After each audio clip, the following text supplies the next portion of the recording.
오늘 말씀의 주제는요, 선택해야 할 자리에서라는 겁니다. 우리 사람들은 항상 선택을 하게 돼 있어요. 이런 선택, 저런 선택. 그 선택의 자리에 우리가 늘 서 있답니다.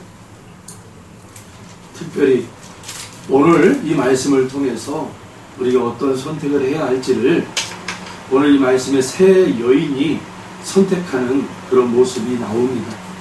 그 모습을 통해서 우리에게 주시고자 하는 그 교훈을 잘 받아서 건강한 선택을 내릴 수 있는 저와 여러분 되시길 바랍니다. 유대에 사는 나오미의 가정, 고향에서 흉년을 만나자 그 여인과 남편은 하나님에게 묻지 않고 자신들의 결정을 내려버립니다. 여기는 살만한 장소가 못 되는구나 하고 그 땅을 떠나 이방의 나라로 피난길을 떠납니다. 그러나 이민 생활이 참 어려워요. 쉬운 게 아니에요. 우리 여기 이영미 집사님 파라과이에서 그렇게 살다가 오셨지만 정말 어려워요. 이국 땅에서 그 산다는 게 언어도 잘 통하지 않는 상황이고 문화도 잘 안 맞고, 그리고 남들이 그 땅에 있는 사람들이 저분들을 보는 눈이 달라요. 그런 멸시천대를 받으면서 거기서 살아내야 되는 거죠. 그런데 같은 동족끼리 좀 이렇게 도와주고 한번 밀어주고 해주면 얼마나 좋아요. 그런데 우리 이 한국 사람들의 특징이 오히려 더 막 그냥 짓밟고 천시하고 양시하고 그런단 말이에요. 그나마 교회 안에서 그나마 그런 것들이 조금 정화가 되고 순환이 돼서 그래도 교회 안에서는 서로 도와주려고 하고 그렇게 하는 모습들이 나오긴 하죠. 근데 여러분, 기대하는 곳에 갔다가 실망과 좌절을 맛보면 더 크다는 거 아시죠? 교회에 와서 뭔가 힘을 얻고, 교회 안에서 우리 성도들, 우리 한국인들끼리 모여서 힘을 얻고 조언도 받고 뭐 이러려고 이제 믿음 생활 처음 하는 사람들이 그렇게 들어오게 되는데 오히려 더 무시당하고, 그러면 그냥 그러려냐고 떠나고, 그런 사람들의 마음은 이제는 교회에 대한 마음에 탁 걸어 잠기게 되는 거죠.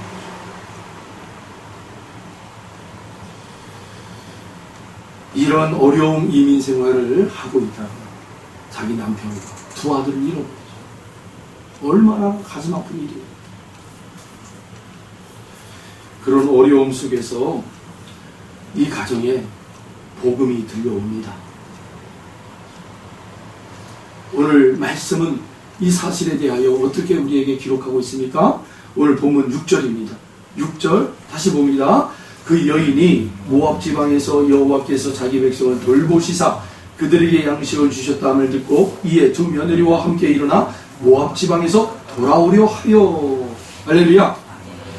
다시 고향 땅에 풍년이 돌아왔다라는 거예요. 고향 땅에 풍년이 왔다. 이제 살만하게 되었다. 고 말하지 않고 뭐라고 얘기하고 있어요? 여호와께서 자기 백성을 돌보시고 있다라고 표현하고 있습니다. 할렐루야. 이것이 역사를 바라보고 있는 성도들의 신앙의 눈이어야 돼요. 아멘. 이러한 믿음의 안목을 가지고 우리의 삶을 들여다보는 것이 여러분 성도예요. 성도.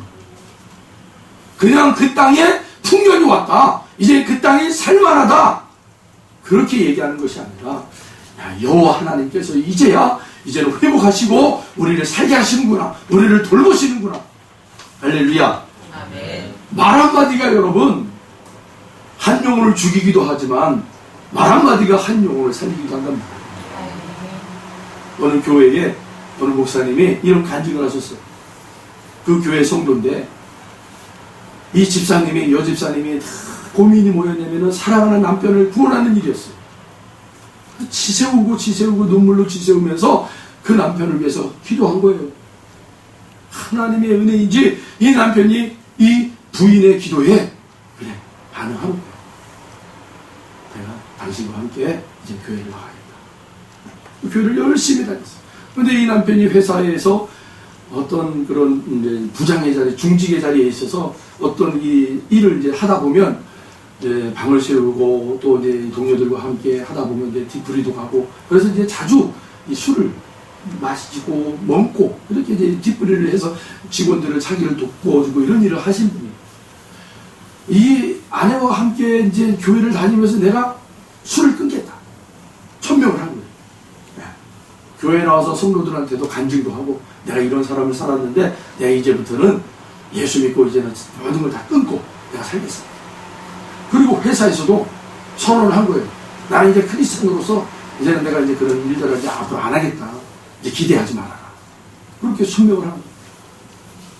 그런데 어느 날 이 남편이 회사에 가서 퇴근해서 돌아올 시간이 됐는데도 안 돌아오는 거예요. 자정이 넘어도 안 들어오는 거예요. 그러니까 이 아내가 너무 화가 나가지고 그러면 그렇지. 며칠을 못 가는구만. 이거 어떻게 해? 성도들한테 그렇게 다 얘기해놓고는 이거 어떡하냐 이거 어떡하냐. 예? 화가 막 이렇게 났어. 자정이 넘어서 남편이 문을 따고 들어오더니 그러니까 들어오자마자 현관에서 이 아내가 막 쏘아붙이는 거예요. 당신이 그럴 수 있냐고. 그렇게 교회에서 선언해놓고는 그렇게 술을 마시고 이렇게 늦게 들어올 수 있냐고. 쏘아붙여. 근데 남편이 아무 대꾸도 없이 그냥 쑥 들어가죠. 씻고 그냥 침대에 들어가서 잠자고. 아침에 일어났는데 그냥 옷을 입고 씻고 밥도 안 먹고 회사로 출근하고. 이 아내가 곰곰이 생각해보니 남편이 술 먹고 들어온 그 냄새가 없었어. 그래서 전화를 했어요. 전화를 했더니 남편이 딱 봤더니 하는 말이 나 이제 앞으로 교회 안 나가. 교회 안 나가. 본인이 하도 회사에 어려움이 있어가지고 그 회사의 어려움을 풀기 위해서 직원들과 그 자정 넘게까지 그렇게 일을 했는데 어떻게 그렇게 자정 넘게 일하고 온 사람한테 그렇게 막 묻지도 않고 그냥 막 쏘아붙이냐고. 당신 그렇게 믿는 하나님은 나 안 간다. 여러분 말 한마디에 한 명을 잃어버리잖아요. 또 이런 예도 있었어요. 그 교회에 어떤 젊은 여자가 있는데 결혼을 하신 분이에요. 근데 이혼을 하고 밑으로 두 자녀가 있어요. 근데 이분이 그렇게 이제 이혼하고 지나다가 어떻게 이제 어떤 남자를 만나게 된 거예요. 이 남자가 공무원이에요. 아주 멋져요. 다 보기에도 정말 반듯하고 그런 사람이에요. 교회 안에서 만났죠. 이제 이 사람은 초혼이에요. 남자는 초혼. 여자는 자식이 둘이나. 근데 남자 쪽 집안에서 특히 엄마가 얼마나 이게 반대가 심하겠어요. 근데 이 어머니가 지방에서 교회를 다니시는데 권사님이세요. 이 소식을 들었어요. 그래 막 복장이 터지는 거예요. 엄마가. 네가 어디가 잘못돼가지고 그렇게 결혼한 여자, 그것도 애들이 2명이나 있는 여자에게 결혼을 하려고 그러냐. 그러니까 복장이 터지는 거예요. 그 복장이 터지는 걸 가지고 하나님 앞에 나와서 기도를 하는 거예요. 하나님 이럴 수가 있냐고요. 저럴 수가 있느냐고요. 기도를 하는데 하나님이 어떤 마음을 주셨나요?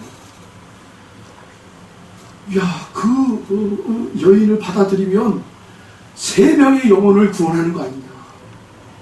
그 딸, 그 여인과 그 자식 2명, 3명의 영혼을 구원하는 일이 아니냐 하고 하나님이 주시더라는 거예요. 마음을. 이게 계속 되는 거예요. 기도할 때마다 그러는 거예요. 그래서 이제는 안 되겠다. 이제 뭐 사생결단 해야겠다. 하나님 앞에. 그래서 그냥 기도원에 올라가면서 하나님 이 마음을 정말 하나님이 원하신다면 이 마음을 끝까지 평안한 마음으로 갖게 해주시고 그렇지 않으면 하나님 정리해달라고. 그렇게 이제 결단하고 기도원에 갔어요. 기도원에 가서 이제 하나님 하고 울부짖었겠죠. 막 울부짖어. 그랬더니 어느 시점에 가서 하나님이 이런 마음을 주시더라는 거예요. 내가 너를 구원하기 위하여 내 아들 목숨을 너에게 버리지 않았느냐, 주지 않았느냐. 그런데 너는 너의 마음을 나에게 줄 수 없느냐. 그 마음이 탁 들더라는 거예요. 그리고는 이 권사님이 이제는 마음이 다 정립이 돼가지고 내려와서는 알았습니다. 맞아드리겠습니다.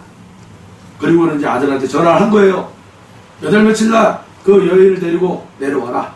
한번 만나자. 그렇게 이제 전화번호 그날이 됐어요.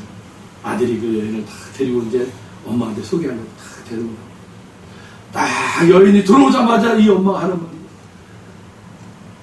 넌 참으로 우리 집안의 며느리다. 너를 보니 너의 그 첫인상이 참 내 마음을 기쁘게 하는구나.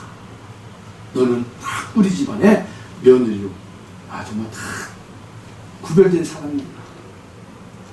그 말 한마디에 이 여인이요, 물론 이제 본인이 알겠죠. 이 결혼이 좀 어렵다는 걸 알겠지만 어머니의 그 말 한마디에 눅눅지시 내려가고, 그리고 교회 나와 열심히 신앙생활할 수 있는 그런 환경을 또 되었다. 말 한마디가 한 영혼을 여러 번 떠나가게 하지만 말 한마디가요, 영혼을 또 구원하기도 하는 거예요.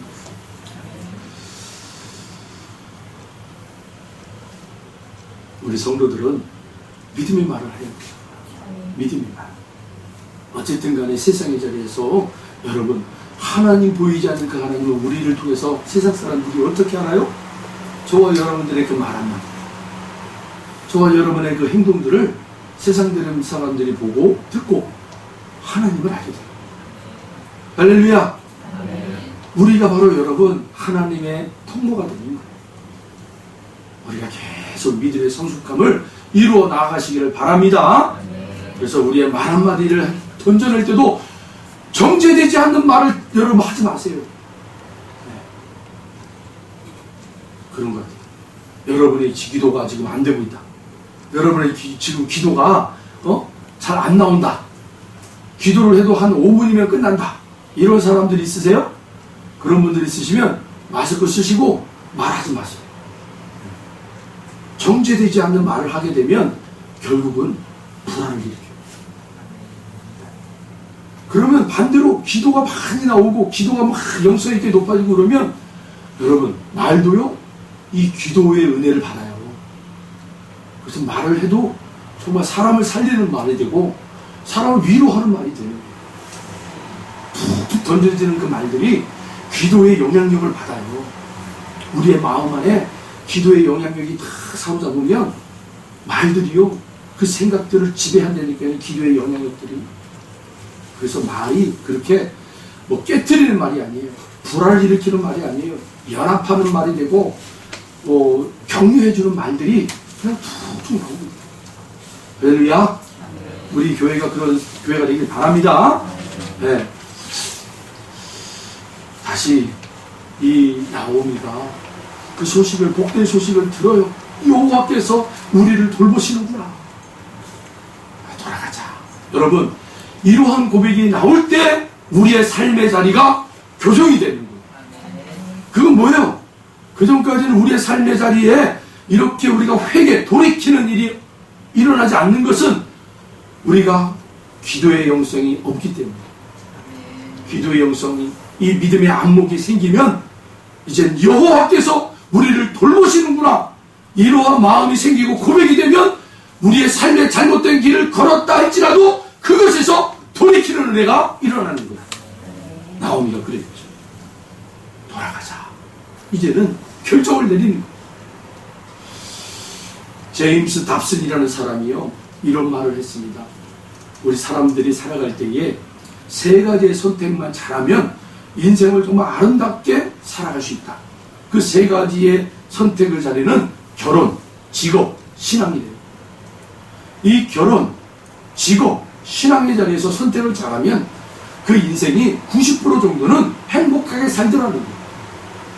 이거는 그 사람이 이제 데이터를 만들기 위해서 조사를 직접 한 거죠. 우리 크리스찬들도 마찬가지죠. 선택을 잘 하셔서 결혼, 직장, 그 다음에 신앙, 이 선택을 잘 하셔서 여러분들의 인생이 그렇게 행복하길 바랍니다. 그 행복한 인생 속에서 세상 사람들이 여러분들을 바라보면서, 야, 저 사람들 참 멋지다, 참 본받을 만하구나, 이런 작은 소소한 일상의 자리에 영향을 줄 수 있는 사람들이 되시기 바랍니다. 이러한 결정, 우리가 선택을 할 수밖에 없는 이 결정에 대하여 오늘 아까도 얘기한 것처럼 오늘 본문에 세 여인이 나와요. 세 여인이 결정을 합니다.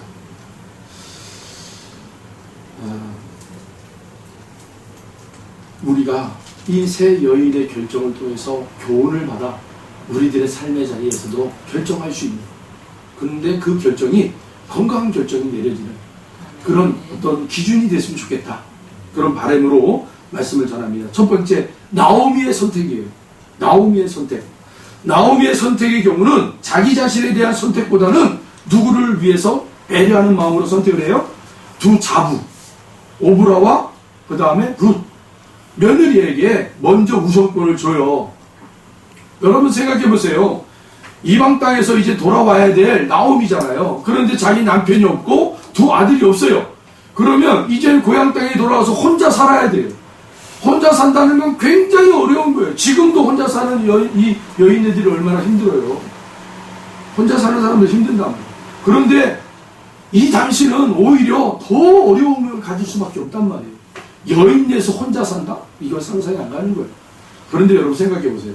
그래도 두 며느리라도 데리고 가면 얘네들이 나가서 뭔가 밥벌이를 할 거 아니에요. 그러면 시어머니 입장에서는 편하게 지낼 수가 있어요. 그렇잖아요. 그런데 이 편안함을 내려놓고 두 며느리에 대한 그 인생을 먼저 생각을 해요. 그래서 며느리들에게 얘기하는 거예요. 이제 너희들 나 따라올 필요 없다. 나를 따라와봐야 너희들이 아무 희망이 없다라는 거예요. 희망이 없다. 내가 남편을 만나서 자식을 낳아서 그 자식이 언제 또 이렇게 자라나서 그에게 너에게 남편으로 줄지, 이건 뭐 상상이 안 간다는 거예요. 이스라엘 사람들의 아주 이상한 거기보다는 하나님께서 그 이스라엘 백성들에게 주신 은혜죠. 어떤 풍습이 있었어요. 완습이. 그 집안에 어떤 한 형제가 결혼을 했는데 그 형제가 자손을 놓지 못하고 죽으면 그 다음 형제가 형수가 될지 밑에 동서가 될지는 모르겠지만 맞이해서 살다가 자식이 생기면 그 자기 형제의 이름으로 계보를 지을 수 있도록 그렇게 하나님이 배려해 줬단 말이에요. 그런 관심이 있었어요. 그래서 여러분 구약에 보면 그 유다와 다말의 이야기가 갑자기 툭 등장하잖아요. 네? 그 유다와 다말, 유다의 두 아들, 세 아들이 있었는데 두 아들 그렇게 결혼을 시켰는데 어떤 한 여인에게, 다말이라는 여인이 다 죽은 거예요. 근데 어린아이가 있는데 이 어린아이가 안 주고 싶어가지고 너 집에 가 있어. 내가 크면 너에게 짝을 맞아야겠다. 근데 아버지가 거절한 거죠. 어쨌든 이런 관심이 있었단 말이에요. 그러니까 나오미도 그걸 알고는 두 며느리에게 너희들 나 붙어서 있어봐야 아무 소망 없어. 그냥 너희 고향 땅으로 돌아가라. 인간적으로는 참 잘한 선택인 것 같아요. 인간적으로 볼 때는 참 선택을 이 나오미가 자신의 어떤 편안함보다는 두 며느리의 어떤 앞으로의 인생을 더 걱정해주는 마음 아니겠어요? 인간적으로는 굉장히 잘한 선택인 것 같아요. 그런데 정말 그 선택에는 믿음의 선택이 뒷받침되지 않았다는 것이 정말 아쉬워요. 오늘 본문이죠. 오늘 본문에 보면 11절에 보세요.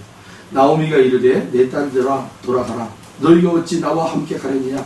내 태중에 너희의 남편 될 아들들이 아직 있느냐. 없다라는 거예요. 소망이 끊어졌다라는 거예요. 소망이 끊어졌다. 저는 이 11절 말씀을 통해서 이 나오미가 두 며느리에게 말하는 이 내용 속에 그냥 우리는 이걸 보고 그래 소망이 없구나, 이제 희망이 없구나, 그렇게 어떤 속상한 마음으로 두 며느리에게 말하고 있잖아요, 이 나오미에. 그런데 이걸 믿음의 안목으로 들여다보니까 하나님은 일하고 계셨네. 하나님은 이 나오미의 쉽게 말하면 부정적인 생각이잖아요. 아니 부정적인 생각도 아니에요. 그냥 현실을 들여다보니까 정말 이건 희망이 없는 거예요. 희망이. 그런데 이 희망이 없는 그 자리에 하나님은 소망으로 일을 시작하고 계셨더라는 거예요. 구루터기 신앙. 구루터기 신앙을 가지고 하나님은 일을 하고 계셨다. 바로 보아스라는 사람을 예비해 주셨다는 거예요. 이미 나오미는 모든 것에 이제는 다 내가 대를 이을 만한 남편이 없고 자식이 없다는 것은 현실이에요. 그리고 그 현실 앞에 힘들어하는 두 자부인 며느리들을 너희들 인생 살아라 하고 내보낸단 말이에요. 그런데 하나님은 그렇게 나오미의 고백처럼 그러한 어떤 무너지는 자리에서 그냥 무너지고 그냥 손 놓고 있는 건 하나님이 아니시라. 네가 그렇게 낭망하고 네가 희망이 없다라고 좌절하는 그 현장에서 나는 네가 도무지 생각할 수 없는 그 한 방편 보아스를 준비하고 있었다는 거예요. 보아스. 사랑하는 성도 여러분, 여러분의 삶의 현장에도 이런 낭망의 자리가 있잖아요. 도무지 우리가 출입구가 안 보이잖아요. 희망이 안 보이잖아요. 넉넉히 여러분 그곳에서 주저앉지 마시라고. 그때 하나님께서는 준비하고 있다. 하나님께서는 우리를 향해서 이 낭망의 자리, 이 눈물의 자리에서 하나님이 건져내실 그러한 하나님의 피상구가 있다는 것을 여러분 기억하시고 그날에 여러분 하나님 앞에 나오시길 바랍니다. 그 여러분들에게 말씀해 드리고 싶습니다. 낭망의 자리가 있다. 하나님께서 준비하고 있다.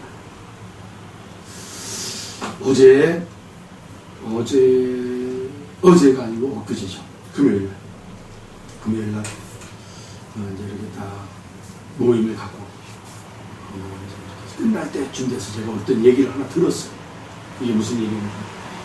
우리 저기 이영미 집사님 딸 우리 서인우 그 서인우 자매가 이제는 그 원서를 집어넣고 이제는 기다리고 있어요. 대학교 이제 원서를 다 집어넣었어요.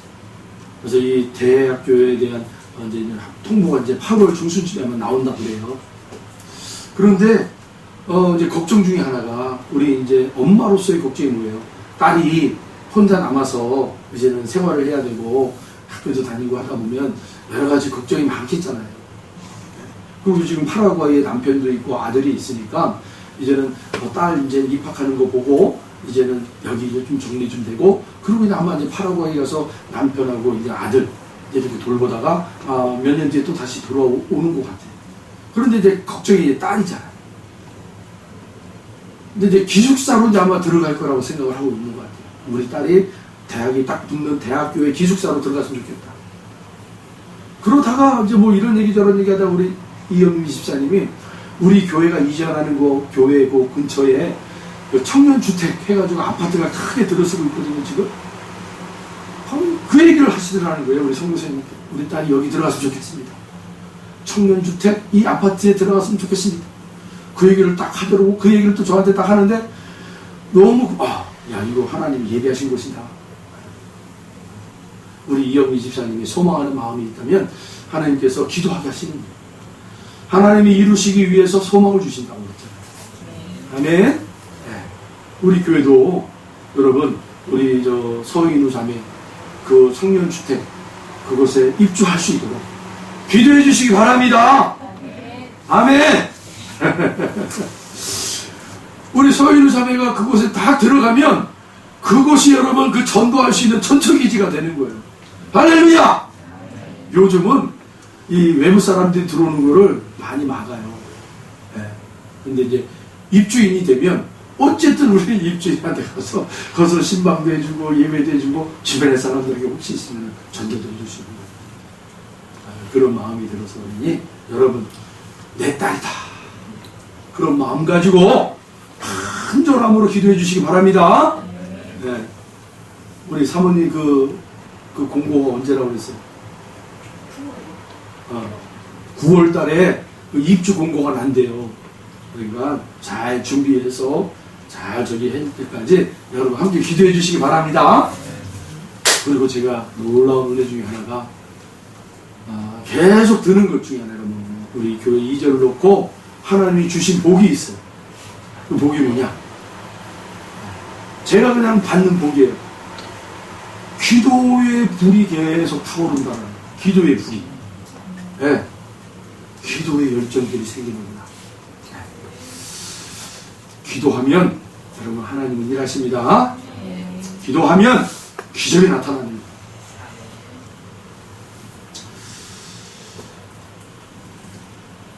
나오미가 오늘 본문 11절로 13절에 이렇게 얘기하죠. 나오미가 이르되, 나오미 너 아니야? 나오미가 이르되, 내 딸들아 돌아가라. 너희가 어찌 나와 함께 가려느냐? 내 태중에 너희의 남편들 아들들이 아직 있느냐?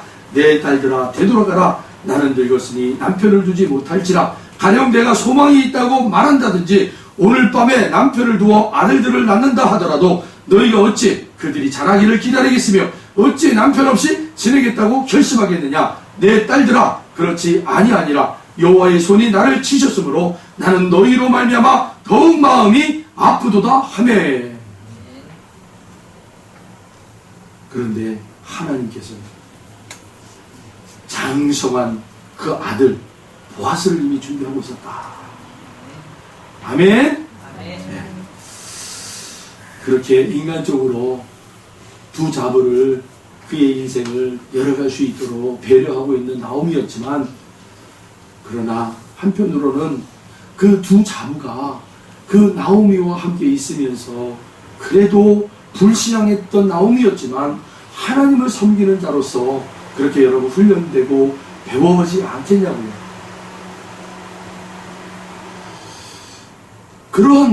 이러한 신앙의 훈련이 되어지고 그 하나님을 믿게 되어지는 그런 지난날의 시간들이었는데, 이것이 이제 더 견고한 신앙으로 되어질 수 있도록 그렇게 배려했어야 되는데 인간적인 배려만 앞섰다는 거죠. 그 결정적인 이유가 15절에 나와요. 15절 다 같이 읽어봅니다. 나오미가 또 이르되, 보라 내 동서는 그의 백성과 그의 신들에게로 돌아가나니 너도 너희의 동서를 따라 돌아가라 하니. 오므라 너희의 언니는 그렇게 결정하고 자기의 고향집으로 갔다. 그런데 자기 고향집으로 돌아갔다라고 표현하지 않고 뭐라고 표현해요? 그의 신들에게로 돌아갔다 라고 얘기하는 거예요. 여러분, 한 영혼을 구원하기가 얼마나 어렵습니까? 그런데 그 영혼들을 끝까지 믿음의 반석 위에 세울 때까지 도와주고 협력자가 되어주고 같이 그 믿음의 길을 걸어가야 되는데, 인간적 편의를 말아준다는 그 이유 하나만으로 그 신앙을 다 무시해버린 거예요. 그러면 육체적 행복은 그 여인이 취한다 할지라도 영원한 생명은 여러분 어떻게 해요? 나오미에게는 이것이 부족했다는 거예요. 인간적으로 잘해요, 사람들에게. 너 당신 이럴 거야. 내가 도와줄게. 그런데 결정적인 그 신앙의 자리에서, 생명을 전하는 자리에서는 말 못한다. 아무 말도 못해. 오히려 그 신앙을 저버리게 하는 행동도 서슴없이 하고, 저버리게 하는 그 말들도 서슴없이 한다. 그러니까 이 나오미에게는 하나님에 대한, 영원한 생명에 대한 그런 확실한 그런 믿음이 없었던 거야. 그러니 그거는 그냥 차일피야. 그건 나중이야. 지금 당장 살고 지내는 게 먼저지. 우리가 흔히 믿음 좋은 권사님들이라고 해가지고 이렇게 들여다보면 그 자식들이 대학 입시를 두고는, 야 지금이 공부할 때냐? 아니 그럼 교회 나가서 하나님 앞에 기도하고 공부하고 그래야지. 야 지금 교회 나가서 그렇게 네가 딴 시간 그렇게 허비할 시간이냐? 남들은 지금 처리하면서 공부할 때 너는 어떻게 교회 나가서 그렇게 허비하냐? 야 교회는 대학 붙고 그때 나중에 가. 지금 그러면 안 돼.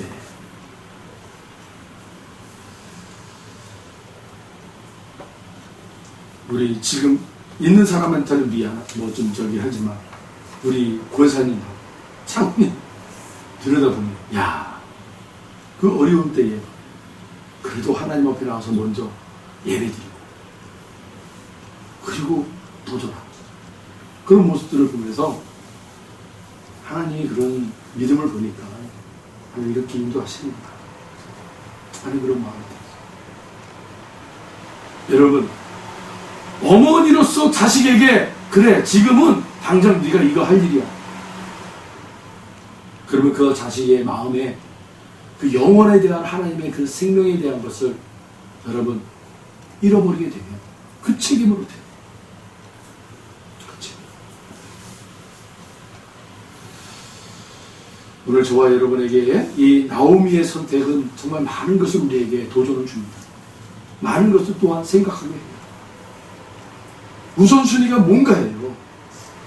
우리의 가치가 어떤 것에 더 가치를 주느냐, 세상의 가치에게 더 주느냐, 아니면 하나님의 그 영원한 생명에 대한 더 가치를 우리가 줍니다. 우선순위가 뭐냐라는 거예요. 이 선택의 기준을 우리 나오미를 통해서 여러분이 잘 판단 내리시길 바랍니다. 두 번째는 오르바의 선택이에요. 오르바의 선택. 한마디로 이 오르바는 믿음의 훈련을 받아왔던 여인 아닙니까? 그런데 시어머니가 너 이제는 나를 따라다녀봐야 희망이 없으니 이제 너희 고향집으로 가라. 그래서 새로운 인생을 살아라. 새로운 인생을 계획하고 그렇게 멋지게 살기를 바란다. 권면해줘요. 근데 처음에는 이 오르바가 아니에요 어머니 따라가겠습니다. 그래서 어머니가 권면을 계속하니까 이제 어머니의 권면을 제가 받아들이고 자 이제는 고향집에 가겠습니다. 그런데 아까도 우리가 읽었처럼 15절에 이 오르바가 선택하고 따라갔을 때 자기 백성으로 가는 거지만 자기 신들에게로 갔다라는 표현이 있어요. 예수님이 마태복음에서 그 네 가지의 씨앗 비유를 통해서 얘기하실 때 이 여인과 똑같은 그런 환경에 비유되어 있는 돌밭이 처음에는 말씀을 듣고 기쁨을 얻어서 참 내가 이렇게 살아야지 그렇게 신앙생활을 하려는 사람들에게 환난이 오고 고난이 오고 어려움이 왔을 때 그것을 이기지 못하고 다시 돌아가는 세상의 자리로 돌아가는 그런 비유를 예수님이 하셨어요. 오르바의 모습이 바로 예수님의 그 비유 중에 돌밭 같은 사람이다 라고 표현할 수 있다는 거죠. 여러분 믿음 생활을 하다 보면 정말 하나님 우리의 기도에 응답하시고 놀랍게 역사하시는 것들을 경험할 수도 있어요. 그러나 반대로 정말 우리가 아무리 애를 써도 사방이 막히는 거예요. 힘들어지는 거예요. 어려움이 오고 어려움이 오는 거예요. 그때 우리의 선택이 어떤 선택을 해야 하는가, 이걸 우리에게 교훈해 줄 수 있는 인물이 바로 오르바라는 사람이에요. 우리의 신앙을 버리고 다시 세상의 그런 가치와 그 세상의 모습으로 우리가 살아가야 할 것인지, 아니면 끝까지 이 상황을 견디고 이겨내서 이 신앙이 더욱더 굳어지고 반석 위에 세워지는 그날까지 여러분 견뎌낼 수 있는 자들이 되길 바랍니다. 여러분 반석이 그냥 되어지는 게 아니란 말이에요. 이런 시절들을 우리가 지나와야 굳어지고 굳어지는 거예요. 정말로 내가 경험했던 그 환난은 당신들은 참 모를 거다. 그런 개인차예요. 개인차. 우리에게 닥치고 있는 이 현실이 다른 사람에게는 들어오고 보면 야 가짜라 보이지만 그 사람에게는 너무 큰 거예요. 근데 그 사람이 그런 것들을 한 번씩 경험하고 딛고 넘어오면 그것이 굳어지는 거예요. 계속. 하나님은 처음부터 여러분이 감당할 수 없는 시험을 주는 게 아니에요. 능히 감당할 수 있는 시험을 주신다고 그랬잖아요. 조금씩 우리를 연단시킨단 말이에요. 할렐루야. 연단의 그 강도를 하나님 조금씩 높여가는 거예요. 그런데 우리가 큰 연단을 받았다고 해서 작은 연단을 지금 하고 있는 사람들을 무시하고 그러면 되겠냐고요. 절대 그러면 안 돼요. 오히려 지난날 우리가 그렇게 경험해왔고 이겨내왔던 것, 그 은혜를 그분들에게 나누면서 하나님이 반드시 여러분과 함께 하실 거예요. 이 고난을 이기고 능히 이길 수 있는 그런 멋진 성도들로 하나님 세우실 거예요. 여러분 격려해 주시고 이끌어 주셔야지. 그리고 그 앞날을 위해서 또 기도해 주셔야 돼요. 왜요? 하나님은 한 번으로 끝나지 않는다니까요. 더 큰 강도를 하나님이 연단시키기 위해서 준비하고 있단 말이에요. 그때도 하나님이 이 자매가, 이때도 그 형제가 잘 견디고 잘 넘어갈 수 있게 해달라고. 그렇게 먼저 간 사람들은 경험했기 때문에 기도할 수 있는 사람들이에요. 그걸 여러분 판단으로 삼으면 안 된다. 기도하시기 바랍니다. 사도 바울이 그와 함께 했던 사람 중에 데마라는 사람이 있어요. 데마. 디모데 후서 4장 10절에 보니까 이 데마라는 사람을 이렇게 표현했어요. 데마는 이 세상을 사랑하여 나를 버리고 데살로니가로 갔다. 여러분, 우리가 그런 존재가 되어서는 안 된다는 거죠. 세상을 사랑하여 지금의 환난을 이기지 못하고 세상으로 들어가 버리는 일은 절대 없어야 된다. 오늘날 교회 안에는 알곡과 가라지가 다 있어요. 다 있어요. 교회 안에는 무조건 알곡만 있습니다. 누가 그래요? 절대 그렇지 않아요. 교회 안에는 알곡도 있고 가라지도 있는 거예요. 그런데 이 알곡이 누구냐? 가라지가 누구냐? 아무도 몰라요. 목사도 몰라요. 장로님도 몰라요. 집사님도 몰라요. 아무도 몰라요. 본인이 가라지이면서 알고인 것처럼 살아가기도 한단 말이에요. 아무도 몰라요. 그런데 하나님이 특별한 은혜를 주신단 말이에요. 본인을 자신을 보게 하고. 그게 바로 환난, 고난이. 고난이 오고 환난이 오면 비로소 자신이 어떤 자리에 있었는지를 보게 한다는 거예요. 이건 하나님 주시는 특별한 은사예요. 아니, 은혜예요, 은혜. 너 스스로 자만하지 마. 우리를 알게 하는 거예요. 그때 여러분들 환난이 오고 고난이 왔을 때 내 믿음의 모습이 어떤가를 여러분 객관적으로 볼 수 있는 시간들이에요. 그때 아, 내가 이런 존재였구나.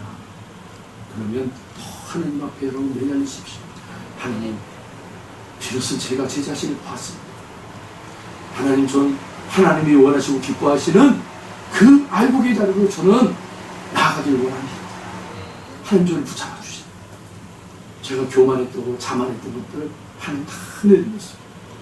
하나님의 은총만이 내려주십시오. 하나님의 그 사랑만이 저를 덮어주십시오.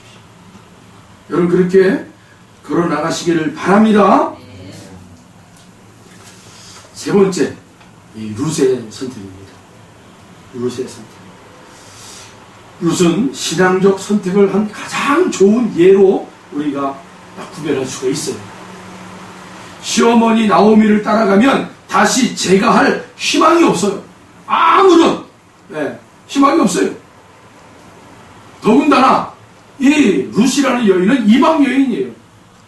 유대의 땅에 들어가면 여러분 멸시와 천대가 이미 딱 기다려져 있는 상황이란 말이에요. 그런데 이 여인은 그런 환경적 요소를 다 뚫고 신앙의 선택을 합니다. 어머니를 따라갔다라는 그 말은 바로 그 어머니의 하나님이 나의 하나님이 된다는 신앙적 선택입니다. 오늘날 이 현대사회에 가장 우리 기독교적으로 이렇게 대적하고 있는 세력 중에 하나가 실용주의적 사고예요. 실용주의적 사고. 이 실용주의적 사고가 뭐예요? 어떤 판단을 내리든 어떤 환경에 있든 누구를 만나든 어떤 생각을 하는 거예요? 나에게 이익이 되느냐라는 거예요. 저 사람을 내가 만나는데 이 사람과 함께 만나는데 이 사람이 나에게 어느 정도 이익이 되느냐, 이 사람은 나에게 어느 정도 이익이 되느냐, 이게 실용주의적 판단이에요. 이러한 판단을 가지고 살아가는 게 현대사회예요. 개인주의죠. 다른 사람들은 다 안 돼도 나만 되면 좋은 거예요. 우리 TV에 보면 가끔 예능 쪽에서 나 아니면 다른 이렇게 선택을 하다가 나만 아니면 되지 이런 표현들을 가끔 많이 하는 그런 프로그램들이 있었어요. 다른 일행들은 다 잘못된 선택을 하거나 잘못된 벌칙을 받았는데 거기에서 자기는 벗어났다라고 해서 그런 표현을 하는 거예요. 나만 아니면 돼. 나만 아니면 돼. 우리 그거 그냥 쉽게 지나가잖아요. 근데 우리가 한 번쯤 생각해 봐야 돼요. 하나님을 믿는 성도로서 우리가 이 땅에서 하나님의 그런 이름을 드러내는 자로서 살아갈 때에 나만 아니면 돼. 당신들은 다 그냥 그 사망에 걸려서 살다가 그냥 가. 나만 아니면 되지 뭐. 그렇게 가다가 그냥 그렇게 살다가 가. 나만 아니면 돼. 내 자식만 아니면 돼. 내 가족만 아니면 돼. 이런 게 바로 실용주의. 이익을 따진단 말이에요. 교회 안에서도 이런 것들이 행배하다. 교회 안에서 뭔가 선택을 할 때, 아, 저 선택이 과연 나에게 얼마나 유익이 될까? 우리에게 얼마나 이익을 줄까? 이런 선택의 기준. 여러분, 그러한 선택의 자리에서 하나님을 믿는 사람들의 선택의 기준은 뭐가 되어야 되겠어요? 아, 이 선택을 할 때 하나님이 얼마나 기뻐하실까? 아, 우리가 이런 선택을 했을 때 하나님이 좋아하실까? 이것이 유익한 선택일까? 하나님에게 기준을 준다. 이 싸움을 하는 거예요, 우리는. 이 싸움. 루시라는 이 한 여인이 우리에게 던져주는 이러한 메시지는 뭐냐? 우리 성도들이 세상의 자리에서 많은 선택을 하게 되어 있는데 그 선택할 때에 실용주의적, 다시 말하면 나에게 이익이 되는 선택을 하느냐, 아니면 그 나에게 이익이 된다라는 그 사고를 내려놓고 이 선택이 하나님께 유익이 되느냐, 이 선택으로 우리가 사고를 바꾸는 거예요. 그것이 바로 영적 싸움이에요. 우리 안에서 계속 일어나는 영적 싸움. 그래서 16절을 우리가 한번 읽어봅니다. 16절을 함께 읽도록 하겠습니다. 룻이 이르되 내게 어머니를 떠나며 어머니를 따르지 말고 돌아가라. 강건하지 마옵소서. 어머니께서 가시는 곳에 나도 가고 어머니께서 머무시는 곳에서 나도 머물겠나이다. 어머니의 백성이 나의 백성이 되고 어머니의 하나님이 나의 하나님이 되시리니. 아멘. 이 여인도 여러분 분명히 본인이 이 어머니를 떠나 고향 땅으로 돌아가면 더 나에게 유익된, 나에게 보장되는 그러한 시간들이, 그러한 환경들이, 조건들이 많을 것을 알고 있어요. 자기에게 이익이 된다는 걸 알고 있어요. 그러나 이 이익된다는 것을 내려놓고 하나님에게 이익이 되는 게 뭘까? 다시 말하면 그 하나님을 믿는 어머니의 그 선택을 하는 이 나오미의, 이 룻에게는 바로 본인은 본인의 이익보다는 하나님이 좋아하시는 자리를 선택을 하고 있더라는 거죠. 그런데 여러분, 우리에게 좀 더 이렇게 결단할 수 있는 단어가 있어요. 오늘 우리가 16절 읽었잖아요. 16절 마지막 부분에 뭐라고 표현되고 있냐면 붙쫓았더라 라고 14절, 우리 14절 한번 읽어볼까요? 14절, 그들이 소리를 높여 다시 울더니 오르바는 그의 시어머니에게 입맞추되 룻은 그를 붙쫓았더라. 이 붙쫓았더라라는 이 단어가 다마크라는 단어를 사용했어요. 다마크라는 단어는요, 그냥 확 휘어잡는 거예요. 내가 모든 걸 걸고 내가 이걸 놓쳐버리면 난 죽는다. 이런 표현이란 말이에요. 여러분, 우리에게 그런 신앙의 결단이 있길 바랍니다. 우리가 예수님을 믿는데 내가 이 시간에 이제 예수님을 절대 놓치면 난 죽는다. 나는 예수님만 붙잡아야 돼. 그런 결단으로 여러분, 우리가 함께 걸어가기 바랍니다. 신앙의 결단이라는 것은 결국 나의 의지예요. 의지로 하는 거예요. 내가 아무리 어려운 환경이 있다 할지라도 내가 예수님을 믿을 수 없는 그런 환경과 그런 여건 속에 있다 할지라도 내 의지가 나는 예수를 붙잡아야 돼. 여기서는 희망이 없어. 예수를 붙잡아야 돼. 이 결정이 여러분 의지적으로 나와요. 그러나 좀 더 깊이 들어가면 그 의지조차도 누가 주시는 거예요? 하나님이 주신다. 오늘 우리 이 세 가지 선택을 하는 여인들의 모습을 통해서 우리가 교훈 받으셔서 여러분의 삶의 자리에 실질적으로 여러분 선택되어지는 그런 자리가 있을 거예요.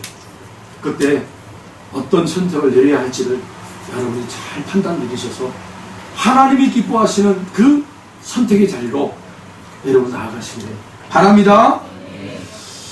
우리 이 찬양하시겠습니다.